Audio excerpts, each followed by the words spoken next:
Bom dia a todos, bom dia a todas. Sejam muito bem-vindos e bem-vindas a mais um ICL Mercado Investimentos.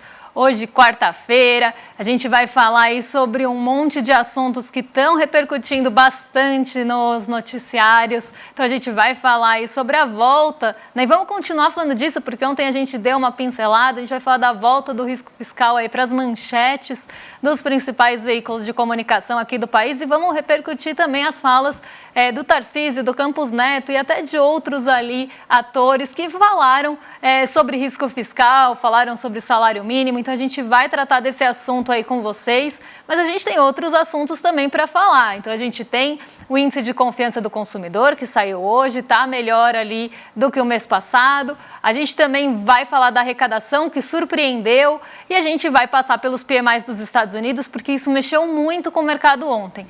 Mas, antes de tudo isso, André, bom dia, como você está? Bom dia, Débora, bom dia a todos os nossos telespectadores. Hoje vamos passar pela arrecadação fiscal aí, já que a gente vai falar aí do nosso querido risco fiscal, primo do fantasma do comunismo.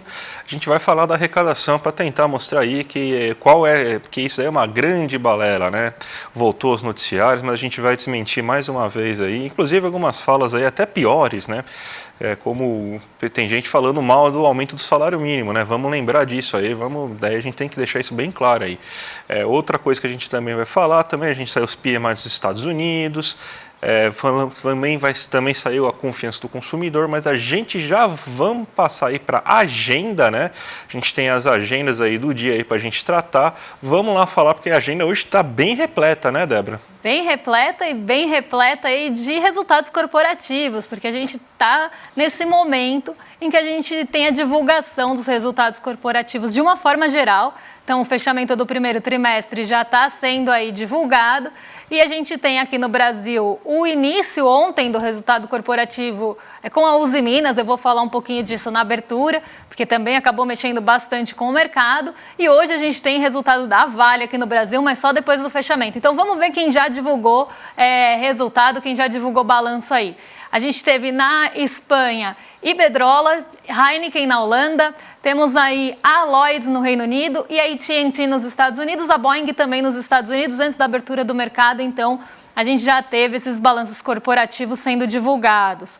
Em seguida, aqui 4 horas da manhã, então bem cedinho, a gente tem o presidente aí do Bundesbank, membro do BCE também, né, do Banco Central Europeu, discursando em um evento de mercado de capitais na Alemanha. Então, como falei, essa semana ausência de dirigentes do Banco Central dos Estados Unidos, mas temos aí vários dirigentes do Banco Central Europeu participando do noticiário e da agenda aí, até pensando na política monetária da zona do euro, que pretende começar a cortar juros em junho. Então, a gente também tem Piero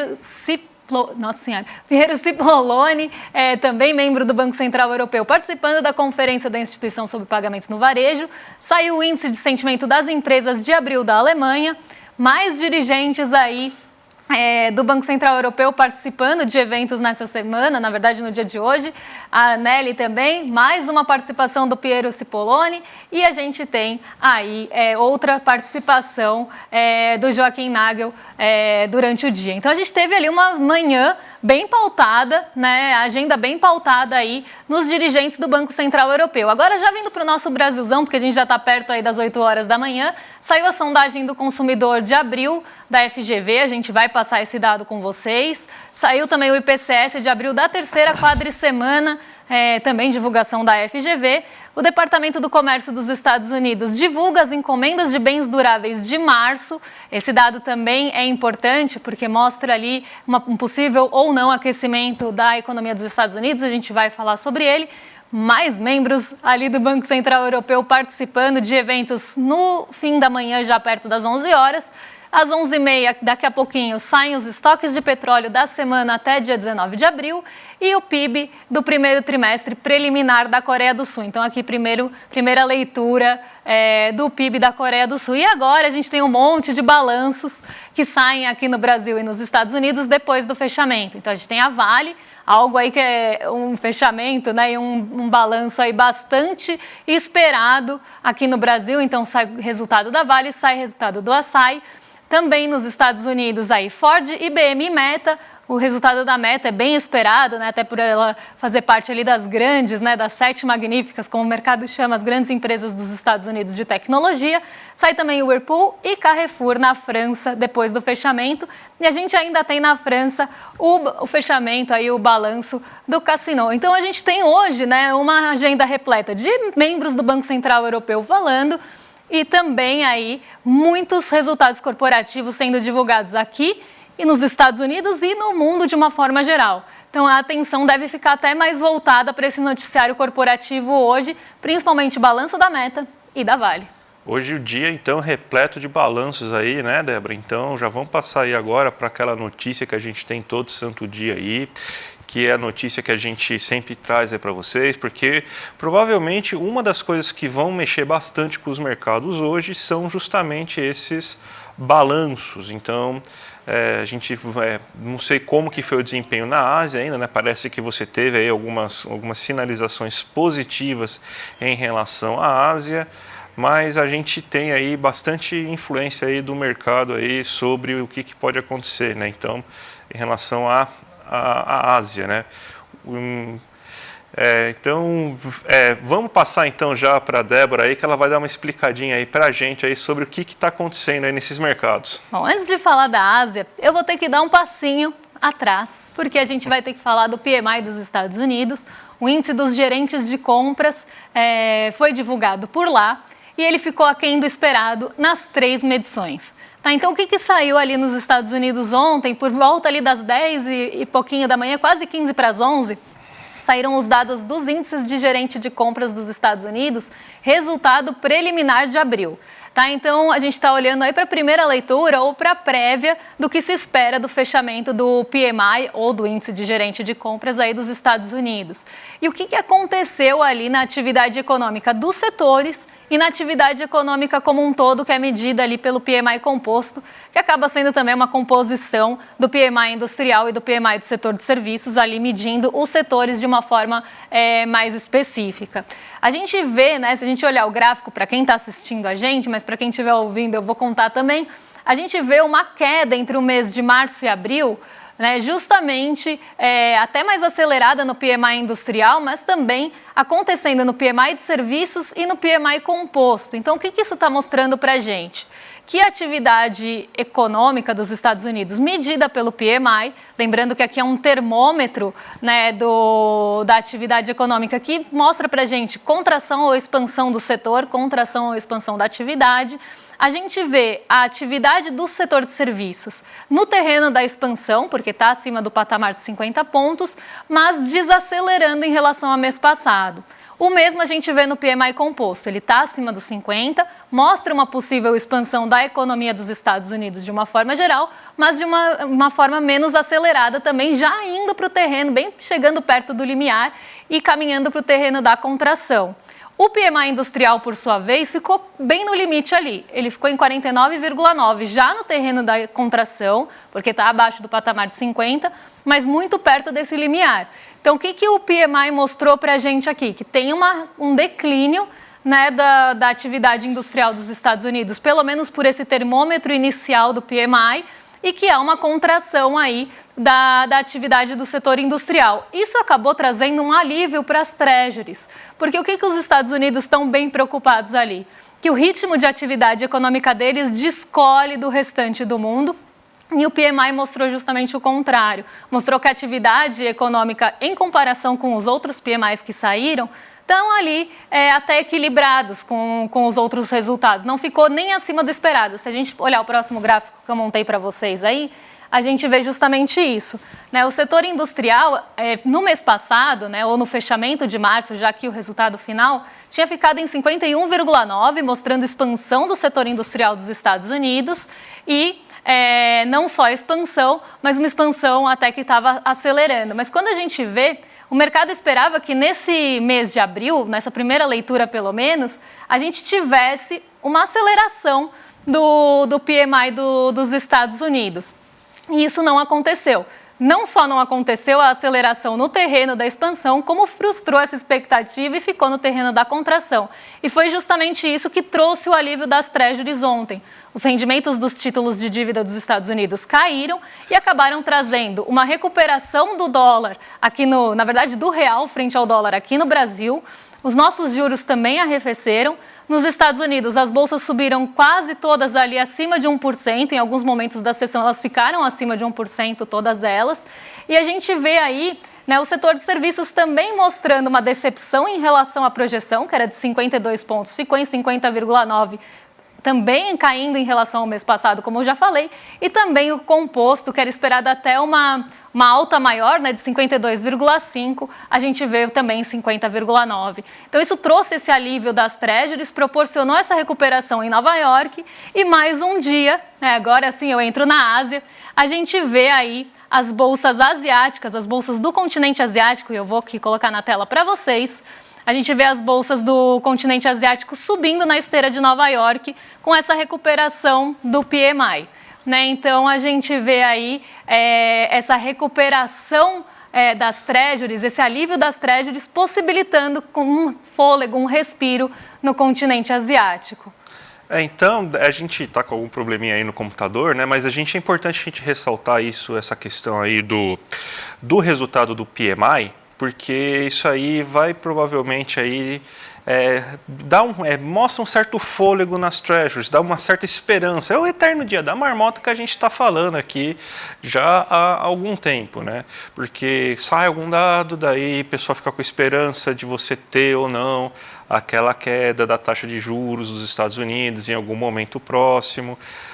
Sai outro dado, sai uma fala de um dirigente do Fed, daí você tem de novo essa esperança, Mas parece que pelo menos agora eles conseguiram, depois de muito tempo, eles estão conseguindo finalmente, depois de algum tempo, fazer com que a economia americana comece a desacelerar. Esse era o grande objetivo deles, que a economia americana passasse a se desacelerar para tentar dar uma queda na inflação, e parece que eles vão conseguir agora finalmente ter isso aí.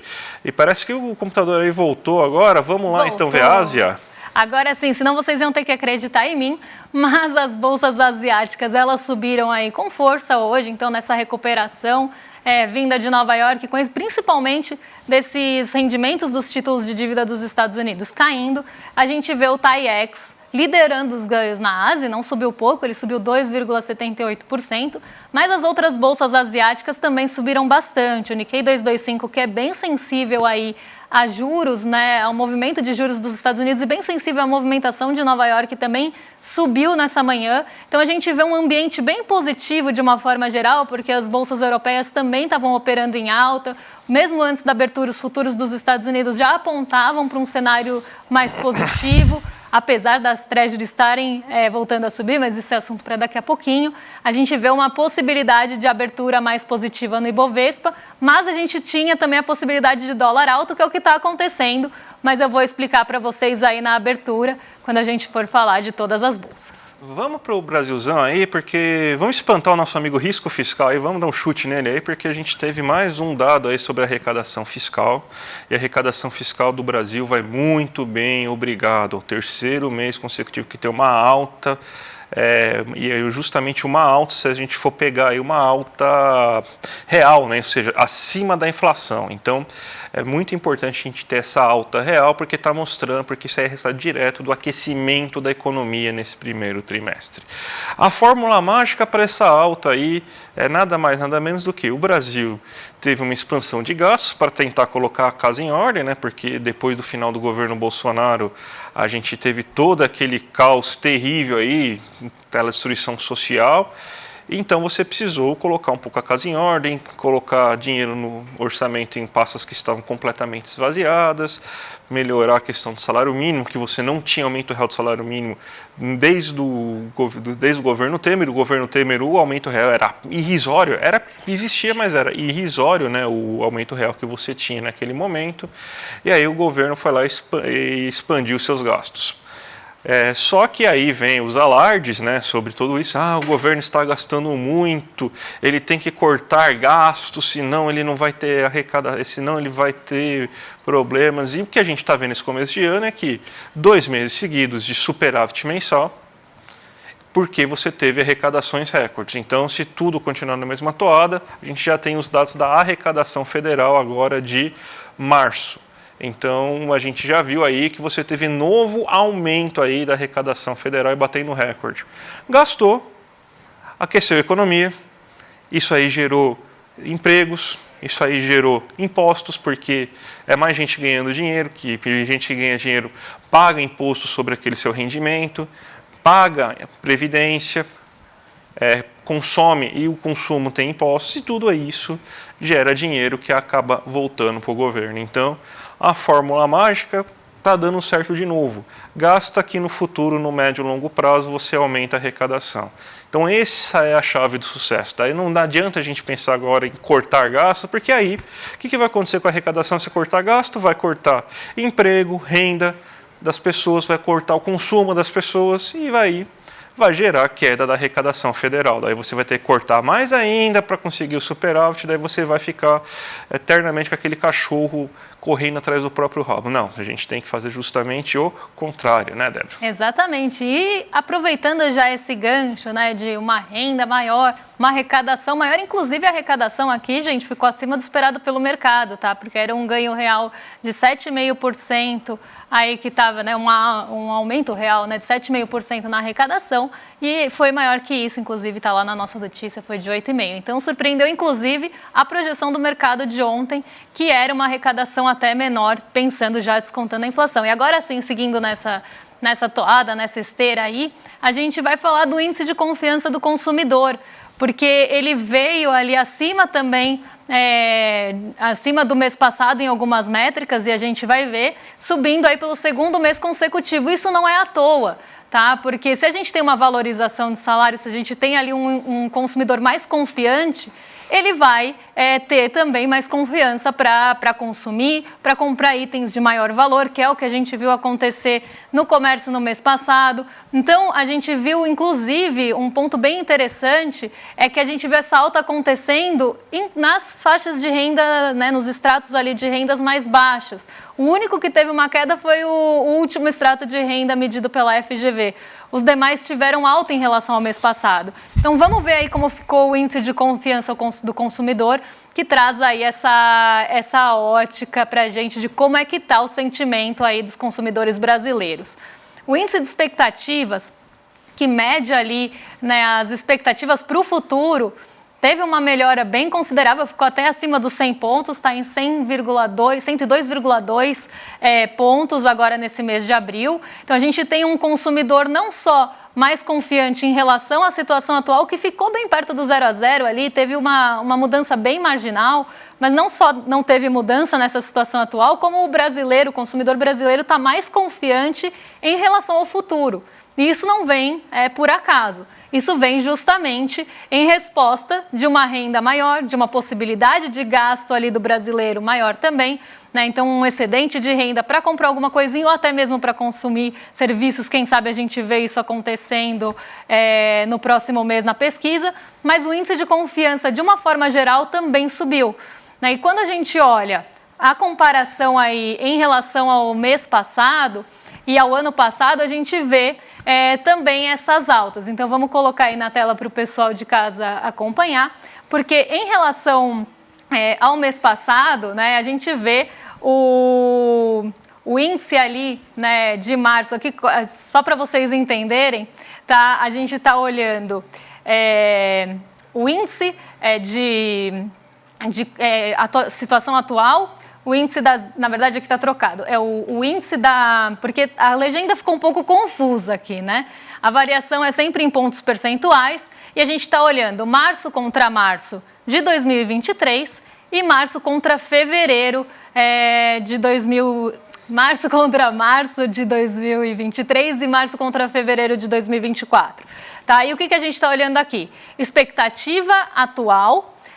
Estamos olhando também os três índices, né? O índice cheio, e a expectativa para o futuro. Quando a gente olha a expectativa para o futuro aí, nos dois que acredito aqui sejam, olha, tá bem confuso isso aqui, viu? Mas esse menorzinho aqui, que caiu 0,1% em relação ao mês anterior, a gente vê que é aquele índice que ficou marginal, né? Então, é a avaliação do consumidor da situação atual em relação ao mês passado, tá? Então, essa é o que vocês estão vendo aqui em queda no azul, no verdinho. Mas em relação ao ano passado, a gente teve uma alta ainda bem considerável da situação atual. Então, o que teve essa alta de 8,4%? O que a gente está olhando aí?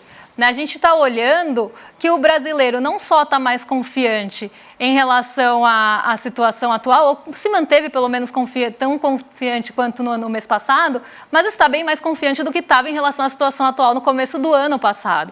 E como eu falei, isso não vem à toa.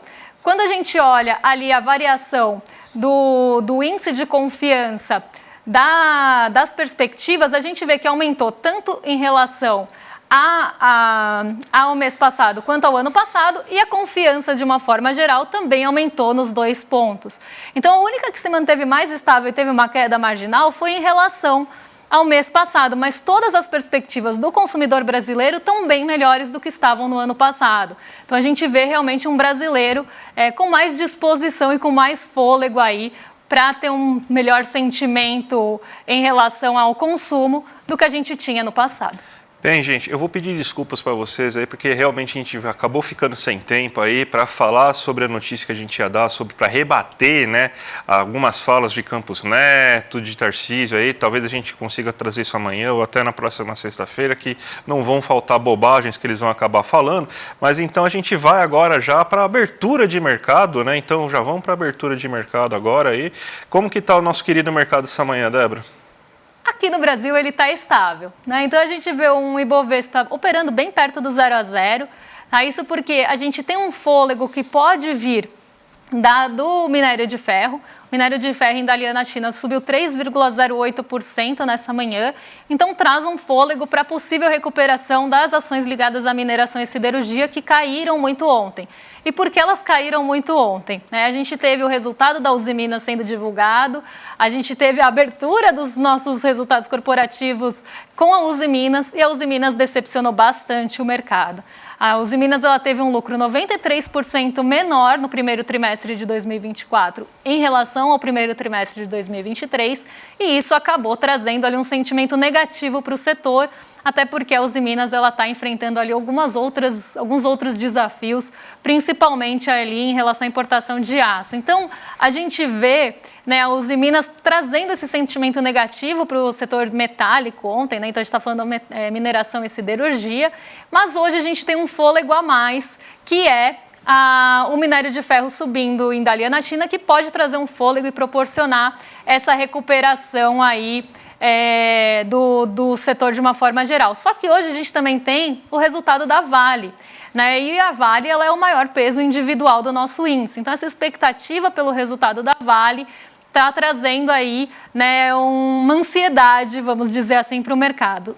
Hoje a gente não conta com o apoio do petróleo Brent, então, embora a gente conte com o apoio do minério de ferro lá fora, a gente não conta com o apoio do petróleo Brent, e o nosso índice está oscilando entre perdas e ganhos. Ele teve uma abertura um pouco melhor e agora está oscilando bem perto do 0 a 0. Agora, se a gente olha o dólar e os juros, a gente vê um movimento bem interessante acontecendo aqui. Porque a nossa bolsa ela não está caindo tanto para justificar um dólar subindo 0,65% hoje. Então, o que está justificando esse dólar em alta? Isso já era esperado mesmo antes da abertura. As treasuries de 10 anos, então a gente está falando do rendimento dos títulos de dívida dos Estados Unidos para 10 anos, começaram a acelerar logo cedinho. Então a gente viu uma tendência de alta logo pela manhã, lá nos mercados futuros dos Estados Unidos, antes mesmo dos mercados abrirem por lá. E essa alta começou a intensificar durante o dia. E por que isso está acontecendo? A gente tem ali nos Estados Unidos uma expectativa por 2 dados muito importantes que vão sair quinta e sexta-feira. Então, a gente está falando da primeira leitura do PIB trimestral dos Estados Unidos, que tem tudo a ver com o que a gente estava falando no comecinho do programa ali, em relação à aceleração ou não da atividade econômica dos Estados Unidos, e o índice de gastos com consumo pessoal, que é uma métrica ali que o Fed, né, o Banco Central dos Estados Unidos, olha muito de perto, gosta muito de analisar e usa isso como embasamento para cortes ou não e decisões ali de política monetária. Essa ansiedade, essa expectativa por esses dados está fazendo com que os juros futuros lá dos Estados Unidos voltem a subir, mesmo ali depois de terem caído ontem por conta do PMI. O nosso DI futuro está acompanhando e isso propicia aí essa alta do dólar, que está mais acelerada aqui nos mercados emergentes, e a gente olha frente ao real, do que está em relação aos pares. Inclusive, ele foi para o terreno negativo agora, porque antes da abertura estava bem perto do 0 a 0 e até no terreno negativo. Então, o dólar não estava se fortalecendo frente aos pares, estava se desvalorizando. Mas isso já mudou. E aí, como falei, Xangai Composto e Nikkei 225 subiram bastante nessa manhã na esteira de Nova York, que continua positiva, né? As bolsas por lá continuam positivas, mais voltadas até para o noticiário corporativo, em um dia que os rendimentos das treasuries podem limitar essa alta por lá. Então, esse sentimento ou o impacto da alta das treasuries de 10 anos está sendo mais forte no nosso Ibovespa por sermos aí um mercado emergente, né, por ter aí, né, um risco maior se a gente for pensar ali em relação a mercados maiores, como no caso dos Estados Unidos. Então, acaba penalizando mais mesmo, e o dólar a mesma coisa. Então, hoje é um dia aí que a gente tem uma parte propiciando alta, mas uma outra parte limitando ali, puxando o freio do nosso Ibovespa. Débora, domingo aí foi um dia histórico, né? Milhares de pessoas ouviram a Leila Guevara falar sobre o pai dela, as verdadeiras histórias, vai derrubando diversos mitos, né? Algumas suposições, né? E a gente já vamos voltar a falar, né? Porque quem é assinante do ICL, tá lá tudo disponível essa aula e algumas novidades extras que acabaram de chegar, ó. O documentário do Che Guevara, Hasta la Vitória Sempre, né? Esse documentário tá lá, vale muito a pena aí. E também o curso exclusivo aí do nosso querido Lindener aí, Che, mil faces em um guerreiro heróico. Então tudo isso aí você vai ter direito aí se entrar nesse ICL. Lembrando para vocês aí, reforçando, inclusive, hoje é o último dia para quem se tornar membro solidário, aquele membro que acaba ajudando um outro bolsista aí, vai ter acesso a todos os brindes, a tudo que a gente disponibilizou aí para vocês aí naquela promoção de domingo. O livro do Eduardo Moreira, o Che Guevara, o Socialismo Humano, o certificado e esse boné aí maravilhoso aí que todo mundo gostaria de ter, né? Então, gente, tem um monte de curso, tem muita coisa, vale muito a pena. Entra aqui no link aí, iclmercado.com.br, se inscreve até hoje é o último dia e você aí ganha esse pacote aí de presentes maravilhoso aí para vocês. Último dia para garantir os brindes, então não vamos marcar bobeira aí, se inscrevam e aí vocês ainda ajudam aí uma pessoa a estudar aqui no ICL, uma pessoa que não tem condições, vocês vão bancar essa bolsa, então não tem nem o que dizer, né? Agora vocês ficam com o Rolê ICL, na sequência, já vi rolezeiros perguntando cadê o Rolê ICL, ele está chegando, calma, vocês ficam com o William Deluca e com o Guga Noblar, e amanhã a gente volta aí com o ICL Mercado Investimentos a partir das 11 horas, a gente pode tentar cumprir nossa dívida amanhã de trazer as falas aí que a gente vai rebater, porque é algo muito importante, e eu trago também o dado ali do índice de confiança ao consumidor, porque as pessoas do chat ficaram confusas, então a gente vai pedir para refazer essa arte e trazer para vocês aí com mais detalhes, com mais bem explicados aí, tá? Então até amanhã. Um beijão e muito obrigada aí pela audiência da TV UFMA, que eu não dei bom dia para vocês depois que eu percebi, então um bom dia para vocês e muito obrigada pela audiência de vocês. Bom dia, gente, até mais aí. O nosso encontro com a Leila Guevara, filha de Ernesto Che Guevara, contando a biografia do seu pai, o líder revolucionário mais popular de todos os tempos, foi um sucesso estrondoso. As pessoas se emocionaram e se surpreenderam, até com revelações que vão de encontro a tudo que as pessoas achavam, saber sobre Che Guevara. Muita gente está pedindo para poder assistir de novo, que é um pouco mais daquela energia que veio junto com o encontro. E várias pessoas que não puderam assistir estão pedindo a chance de poder assistir. A gente resolveu então liberar o replay e liberar também os presentes que no final a gente deu para todo mundo que quis vir fazer parte da comunidade ICL para as pessoas que assistirem o replay. Então, aproveita agora a chance que está acabando até o prazo, é um período pequeno que fica o replay liberado, e assiste a esse encontro maravilhoso. E depois conta pra gente aqui o que vocês acharam. Eu tenho certeza que vocês vão adorar. Um abraço e bom encontro!